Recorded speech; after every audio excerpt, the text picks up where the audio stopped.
بسم اللہ الرحمن الرحیم۔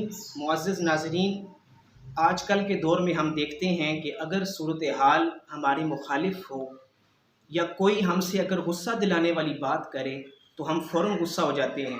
اگر کوئی اشتعال انگیزی پر مبنی بات کرے تو ہم فوراً مشتعل ہو جاتے ہیں اور بات جو ہے وہ گالم گلوچ سے بڑھتی ہوئی ہاتھا پائی تک نوبت جا پہنچتی ہے۔ تو حضرات محترم، اس کا علاج کیا ہے اور اس چیز کو، اس مسئلے کو کیسے حل کیا جائے؟ تو آئیے آج ہم تاریخ کا ایک واقعہ سنتے ہیں اور اس کی روشنی میں ہم اس مسئلے کو حل کرنے کی کوشش کرتے ہیں۔ حضرات محترم، بنو امیہ کا دور تھا۔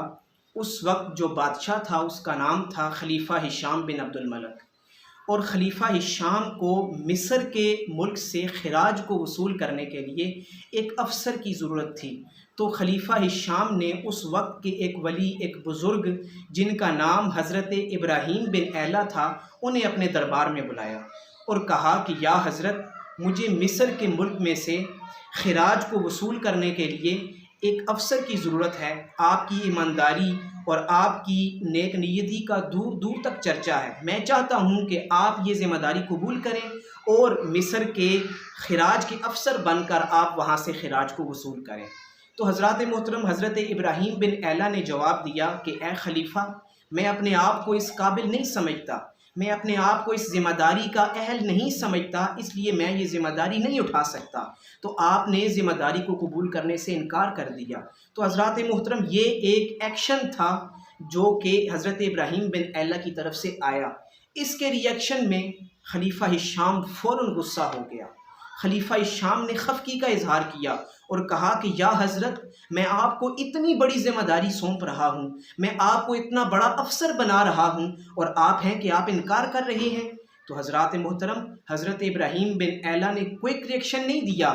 آپ نے رد عمل کی نفسیات میں مبتلا ہو کر فوراً سے آپ نے جواب نہیں دیا، بلکہ آپ نے نہایت نرمی سے، ٹھنڈے دل سے، ٹھنڈے دماغ سے سوچ و بچار کر کے آپ نے جواب دیا کہ اے بادشاہ، بات یہ ہے کہ رب کائنات قرآن مجید میں ارشاد فرماتا ہے کہ جب ہم نے ذمہ داری زمین و آسمان کو سونپی تو زمین و آسمان نے اس ذمہ داری کو اٹھانے سے انکار کر دیا۔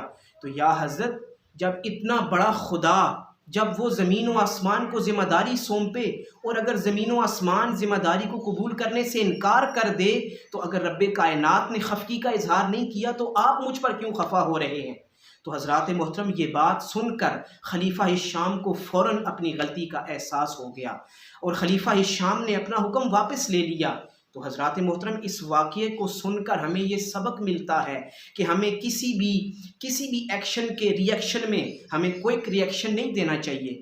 ہمیں چاہیے کہ ہم سائیکولوجی آف کوئک ریئیکشن میں مبتلا نہ ہوں، بلکہ ہمیں اپنے مد مقابل کے اندر فیلنگ آف فالٹ کو، یعنی احساس خطا کو بیدار کرنا چاہیے، تاکہ ہمارے مد مقابل کو اس بات کا احساس ہو جائے کہ اگر ہم نے کوئک ریئیکشن دیا، اگر ہم سائیکولوجی آف کوئک ریئیکشن کا شکار ہو گئے، اگر ہم رد عمل کی جو نفسیات ہے، فوری رد عمل، اگر ہم اس کا شکار ہو گئے تو ہم نہ صرف گالم گلوچ کریں گے، نہ صرف تند و تیز الفاظ ہم بولیں گے، بلکہ بات جو ہے وہ ہاتھا پائی تک جا پہنچے گی۔ اور حضرات محترم، اپنے مد مقابل کے اندر فیلنگ آف فالٹ، احساس خطا کو جگانا اور بیدار کرنا، یہ سب سے بڑا حملہ ہے، یہ سب سے بڑا ہتھیار ہے، اور یہ ایسا حملہ ہے جس کی تاب کوئی شخص نہیں لا سکتا، جسے کوئی بھی برداشت نہیں کر سکتا۔ لیکن حضرات محترم، یاد رکھیے کہ یہ جو تدبیر ہے، یہ جو حملہ ہے، یہ صرف وہی کر سکتا ہے جو رد عمل کی فوری جو نفسیات ہے اس کا شکار نہ بنے، جو کسی بھی بات پر فوراً رد عمل دینے کا عادی نہ ہو۔ اگر ہم غصے کی بات پر فوراً غصہ ہو جائیں، اگر ہم اشتعال انگیزی کی بات پر فوراً مشتعل ہو جائیں، تو حضرات محترم، ہم اس اعلیٰ تدبیر پر کبھی بھی عمل نہیں کر سکتے اور بات جو ہے وہ ہاتھا پائی تک جا پہنچے گی۔